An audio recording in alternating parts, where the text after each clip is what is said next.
hey, I am so pumped to start this series with you all. But before we start, I kind of want to take a little poll just to see what you all are more afraid of. See, so what I'm going to do is I'm going to put some stuff on the screen, and I want to know what you're more afraid of. So in the room and online, are you more afraid of snakes or spiders? Raise your hand if you're more afraid of snakes.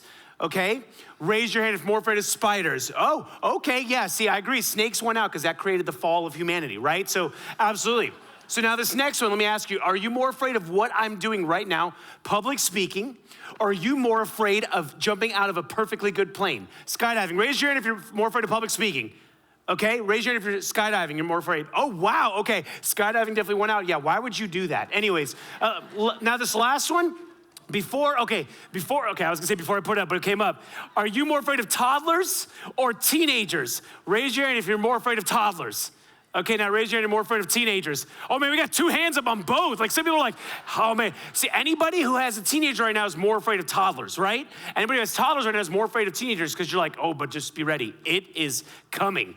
Well, if you couldn't tell today, we're talking about fear, and there's so many different things that fear causes within us, and there's so many different things we're fearful of, right? Snakes, spiders, sharks. Maybe you have a fear of flying. Maybe you have a fear of seeing snakes on a plane. Like whatever it is, there's so many things that we are fearful of that keep us from moving forward. And that's what this series is all about. Now, for me, I don't have the fear of heights. Does anybody in here have the fear of heights? Anybody in here? Oh, a good amount of you. Okay, listen, before a couple of years ago, I had never experienced what you've experienced. But recently, I experienced a fear of heights. So I'm in my house, and all of a sudden I started hearing this metal sound, like this banging sound or something. I don't know what it is. So I'm walking around my house. I'm like, okay, where's it coming from? And I realize it's coming from outside. So I step outside my front door, and I'm trying to find out where it is. I'm trying to pinpoint it. I end up going back around my house to my backyard. And there's this storm coming, so the wind was blowing really hard. And I hear the metal clanging sound all the way, and I look towards the roof, and I notice that my gutter is like, the top of my gutter is doing this, right? It's shaking in the wind. It looks like a bracket had been broken. And this is like the biggest gutter we have. It's from the second story down to the basement. So I was like, I need to fix this, because if I don't, this storm coming will probably rip it off, and I'll have to fix a whole gutter. So I grab my ladder and I grab my tools, and I lean it against the house. And so I scale the ladder, I go up to the top, and I can't go to the top here because, insurance and my team doesn't trust me. So I get to the top of the ladder, and I can just barely touch the bracket. You know that spot where you're like, oh, I wish it was closer. So I come back down, and I move the ladder closer, right? I just change the angle a little bit, that's fine. And so I climb back up, and I'm able to start working on it. It's right here, and I've grabbed it. I've got the bracket. I've got the tools. I'm starting to fixing it. And while I'm doing this, a gust of wind comes, and the ladder goes like this, right? You know where I'm going with this. And when that happens, A, I'm like, what the heck? And then B, it hits against the house, and a screw falls. And it's like slow motion. I look at the screw and I watch it, and I watch it, and I watch it, and then I realize how high up I am. My palms got sweaty, my knees got weak, and my arms were heavy. And I was frozen at that moment, and I didn't know what to do. Have you ever been there? You ever been in a place where you were so scared and you couldn't move forward? See, our series is called Refocus. And it's all about the emotions that come out of nowhere, that well up inside of us as we're doing life, as we're living life. But many times, if those emotions go unchecked, it can ruin our lives. And it could cause you to freeze. And the thing I want to talk about today is fear. Fear is something, doesn't it come out of nowhere most of the time? And when it hits you, you don't know what to do. You kind of get stuck. Or actually, fear causes you to do one of two things. It's what scientists call fight or flight mode. See, your body goes into fight or flight mode whenever fear wells up, whenever you're faced with a sense of danger or stressful situation. And fight or flight mode is, many of us might know, flight is you run away, right? Or you withdraw. Or if you're like me, my Miami kicks in and I fight. I'm like, I'm gonna take this on, I'm gonna take you out, right? But what happens is that's actually design. It's actually what you're supposed to do. It's what your body is supposed to do when you're faced with danger. See, because healthy fear protects you. Healthy fear is actually something that protects you, that you need in your life. It protects you from things like harm, right? From harming yourself. It's the reason you don't keep putting your hand in the fire over and over. It's the reason you grab your child before they run into the street, right? Healthy fear also protects you from failing. If there's a big test coming up, you're so scared you might fail that you actually study, maybe the night before, but you actually study. Or if you've got a big presentation at work and you don't want to look dumb, you prepare for that presentation, and so you don't fail. Healthy fear also keeps you from making unwise decisions, like jumping off a cliff without a parachute or petting a porcupine. It helps you from making unwise decisions. But that's not what I want to talk to you about today, because we all know that. I actually want to talk to you about what unhealthy fear does. See, unhealthy fear does what it did to me on top of that ladder. Unhealthy fear causes you to freeze, causes you to be debilitated. Unhealthy fear actually steals from you. See, you know what I'm talking about if you've been in this situation where unhealthy fear steals your sanity, it steals your peace, right? It steals your ability to move forward. It steals your ability to think, to dream. It keeps you from stepping out in faith. That's what unhealthy fear does. There's this great theologian who has a quote all about fear and what it does to us. So here's what Master Yoda says. Fear is the path to the dark side. Fear leads to anger. Anger leads to hate, and hate leads to suffering. Now, I know Yoda isn't real, but he's on to something here, right? Because fear does lead to suffering. Because you know what fear does? It can cause you to not want to leave your house. It can cause you to not go on that vacation because you're afraid of what might happen when you travel. And it can cause mental illness, where you're so stuck because you're so focused on what you're fearful of that you can't move forward. And it's interesting, some of you are nodding your head with me because you've been there. You've felt what I felt on that ladder. You've felt what I felt many times in your own life, where you are just so stuck because it's all you can focus on. So for the rest of our time, I want to talk about how do we refocus our fear? How do we move off our fear? How do we move to what my people say the opposite of fears, which is what? Courage, right? How do we gain courage? How do we not have fear and have courage to do what we need to do so we can refocus? Now, just to let you know, courage is not the absence of fear. Courage is just doing what you're fearful of, scared. You're just doing it scared. You're just going forward even though you're scared. You keep moving forward. So to look at that today, what I want to do is I want to look at a guy named Joshua from the Bible. Joshua is one of my favorite leaders in the Bible because, listen, he led the conquest of Canaan. He led the nation of Israel into the promised land. And this happened during the Bronze Age from between 1550 to 1200 BC. And here's what ended up happening. The Israelites, under Joshua's command, they invade Canaan from the eastern side of the Jordan River from their encampment in the plains of Moab. And so Joshua has all this courage, and they take over all these people, and they finally live in the place God has promised them. And that's so inspiring. But what I love to study is, how does someone get to that point? How does someone become that courageous where they can lead a nation to overtake a bunch of people that they were actually supposed to lose to? And so I want to rewind and look at the life of Joshua. Just kind of like I've mentioned this podcast that I love listening to called How I Built This. That podcast is all about how entrepreneurs start a business from scratch and grow it to a multi-million-dollar company or even a huge organization.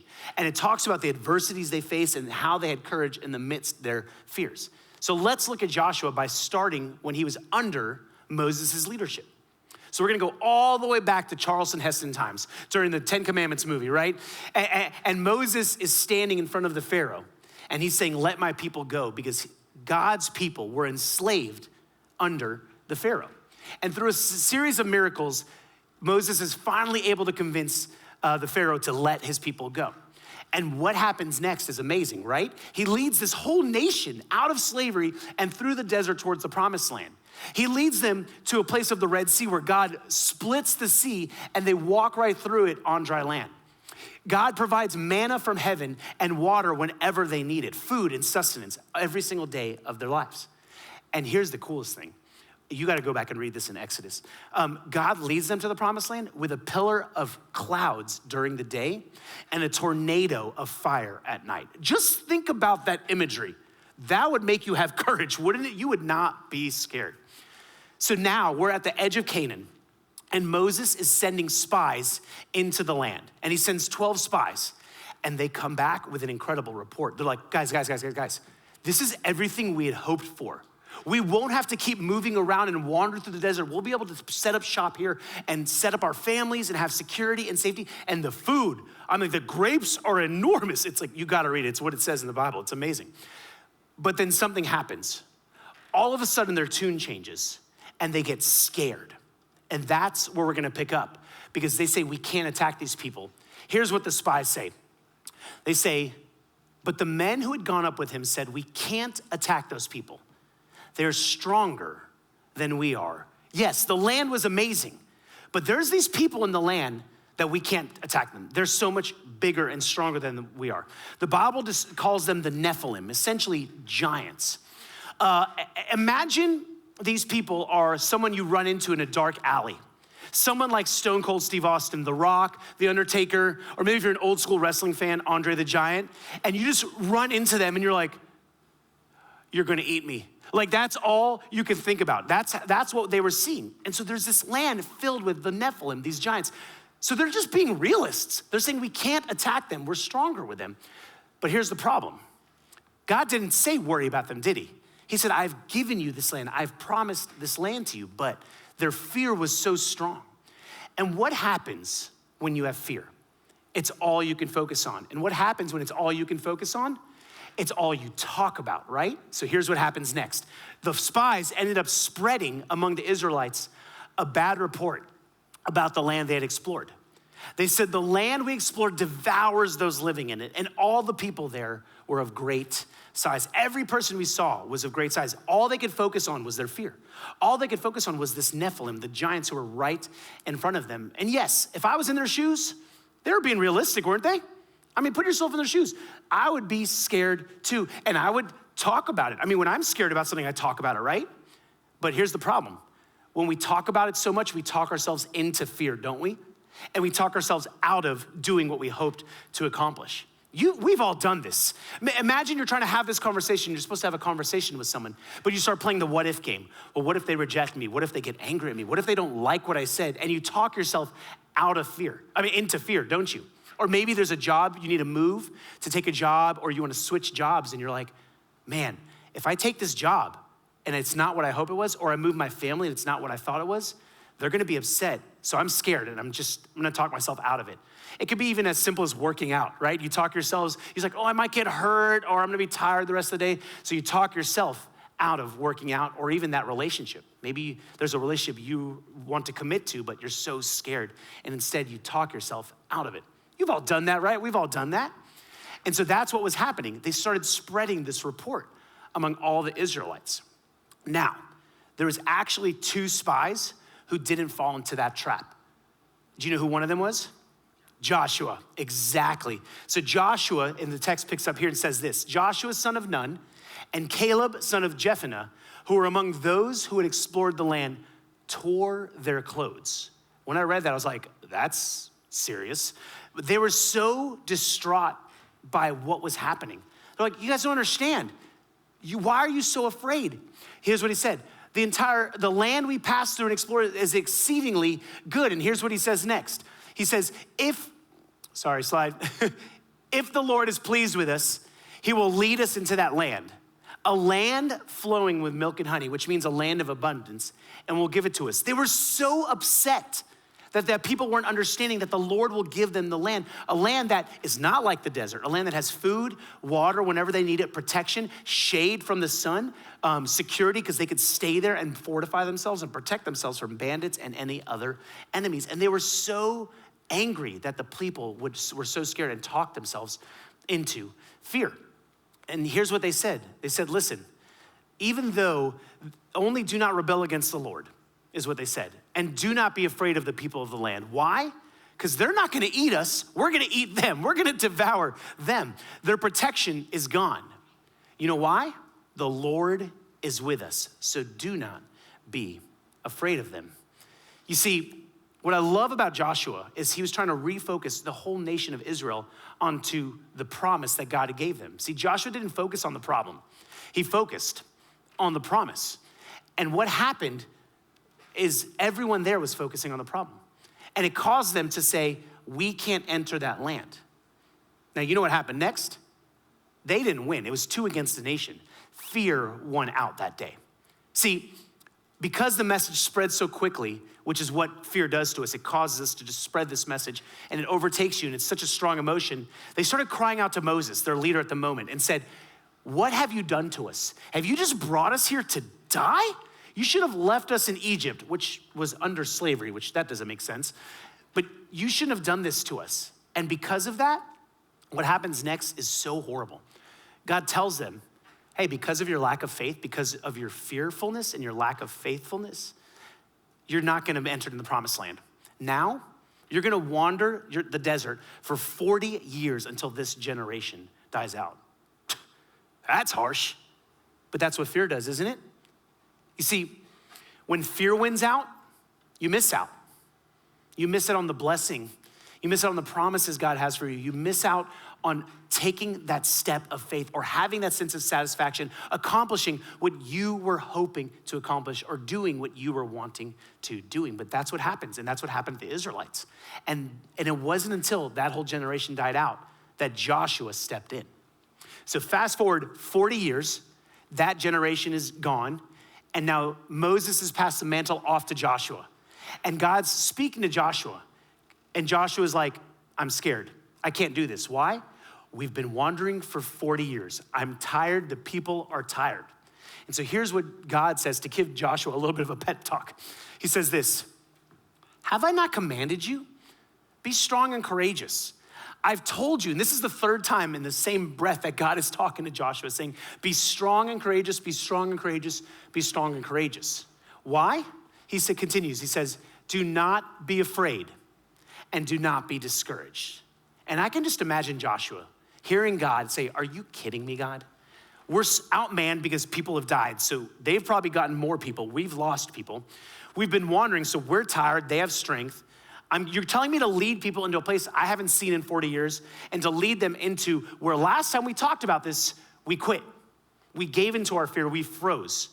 But what I love, what God didn't tell Joshua, he didn't say to Joshua, "Don't feel afraid." He didn't say, "Don't be discouraged." See, essentially, you can feel afraid, but not be afraid. You can feel discouraged and not be discouraged. You don't have to be discouraged. You can have fear, but fear doesn't have to have you. That's essentially what God was telling Joshua. He was trying to encourage him. You know why? Because ultimately he wanted to remind him that I was with you, because this is how he finishes this statement. "For the Lord your God will be with you wherever you go." See, God was refocusing Joshua's perspective to not on what he couldn't see, but not what he could see, the problem in front of him. But the promise he gave him was, "I will be with you." And that's all Joshua had at the moment, right? He's looking at his ragtag army, and he's looking at what he's supposed to come across and come conquer, this promised land. And God is saying, "I want you to have courage. But the way you're gonna get courage is from a place of faith, that God is who he says he is and will do what he says he will do." And that's how he refocused his vision. And what I love about Joshua at that moment is he didn't cower. He didn't cave. He didn't quit. He didn't ignore his fears. He faced them. And instead of running from his fear, he went straight into him. Instead of flighting and fleeing and running, he fought his fears head on. And because you know why? He knew there was nothing he could do about his fears, about the moment he was in, about his circumstances by way of changing them. What he could do was changed how he faced his fears. I love what Judy Blume, the children's author, wrote in her novel, Tiger Eyes. She says this, "Each of us must confront our own fears. We must come face to face with them. How we handle our fears will determine where we go with the rest of our lives. To experience adventure or to be limited by the fear of it." See, for fear, it could easily limit you. Or if you overcome your fears, if you face your fears, if you fight your fears, you can live the adventure. You can step into the potential, the promise that God has for you, the purpose he has for your life. So each of us must confront our own fears. How do we do that? How do we actually face our fears? Because what we have in front of us is so scary, right? But see, the problem is we put our faith in something. And so we've got to refocus what we put our faith in. We've got to really shift what our perspective is and refocus where we put our faith. Because fear is not the absence of faith. Fear is just faith in the wrong thing. For example, if you are so scared that the economy is gonna crash, your faith is in your finances or it's in your investments. If you're so scared that you might lose your job, your faith is in job security. If you're scared your kids might not become who you want them to become, then your faith is in your kids. Or maybe your faith is in your reputation. Maybe you're scared you might never get into a relationship. So your faith is in someone else comforting you. See, fear is just faith in the wrong thing. Because here what happens is when we focus on those things, we can't move forward and everything becomes centered around the problem we see. So the way to refocus, we've got to refocus our faith into something different. And what I want to do is I want to fast forward 100 years later, because the Christians in Corinth right now are having the same problem as the Israelites. And Paul kind of gives us the answer of how to gain this courage, of what to put our faith in. And so here's what's happening. The Christians in Corinth are being persecuted. They're being physically hurt, and some of them are even being killed. And Paul wants to encourage them. So he writes this letter. And in this letter, he says this: "Therefore, we do not lose heart. Though outwardly we are wasting away, yet inwardly we're being renewed day by day." He's saying, listen, don't lose heart. Don't give up. Don't give in. Don't freeze up. I know you're being persecuted. I know your bodies are being hurt. But listen, inwardly, you're being renewed. And what that means is you're gaining courage and strength, and you're giving the rest of us courage and strength every single day by having faith, by trusting. You're being renewed every single day. And then he says this next statement, which is kind of controversial. But stick with me, I'll explain it. Because he says, "For our light and momentary troubles are achieving for us an eternal glory that far outweighs them all." This is a very confusing, Paul is generally confusing. So I have to study this verse. But what he means is, what you're facing now is actually just a moment in time in light of eternity. What you're facing now, you will get through. And you will give glory to God when you get through it, because you will face the persecution. You will make it through, and you'll have strength and courage. Now, I'm not trying to make light of whatever you're scared of, but let me give you an example of what this means. Have you ever been through something so scary at the moment, but now you look back and you go, oh, I made it. I did it. I remember I've talked about Hurricane Katrina and losing everything in here. Every time I think about that now, I'm like, wow, I really trusted God through that, and now I can face almost anything that comes my way that is so scary because I've already been through it. That's essentially what Paul was saying. Eleanor Roosevelt speaks to it in this way. She says, "You gain strength, courage, and confidence by every experience which you really stop to look fear in the face. You're able to say to yourself, I've lived through this horror. I can take the next thing that comes along. So you must do the thing you think you cannot do." Do you see what Paul was trying to say and what Eleanor was saying? Is once you've been through something, you can face your next fear because you've gained strength. You've gained courage. And where does that courage comes from? It's by your faith in your Heavenly Father. And it's where you focus on in your life. Is it on the fear or is it on the future? See, here's what Paul finishes up with this statement. He says, "So we fix our eyes not on what is seen, but what is unseen. Since what is seen is temporary, but what is unseen is eternal." Paul is telling us your vision determines your direction. Your vision determines how you feel. Your vision determines your courage. And he's saying, stop fixing your eyes on what's in front of you. Stop fixing your eyes on what you can see. Fix your eyes on what is unseen. The author and perfecter of your faith, your Heavenly Father. Only He can give you strength, because when you focus on that kind of faith, you'll get through what you're facing, and you'll get through what's next in your life. And so we've got to fix our eyes on what is unseen. You've got to fix your eyes on what is unseen, because when you do that, when you realize that, you won't focus on your fears, but you'll focus on the one who can calm your fears. You'll focus on the one who can help you overcome your fears. You know why? Because when you focus on Him, He loans you His strength, because your faith is in Him. And when you have His strength, you can conquer anything in your life because you're doing it for his glory and not your own. That's how we move forward. That's how we fight our fear. That's how we face our fears. Back to the ladder. So I'm at the top and I'm looking down and I can't move. I feel like this is it. The wind's gonna push me and I'm gonna die. But at that moment, I'm reminded of a verse that Annie and I used to say whenever our kids were in the hospital or whenever we were going through something so tough. And the verse was what David wrote in Psalm, and it said, when I am afraid, I put my trust in you. When I am afraid, I put my trust in you.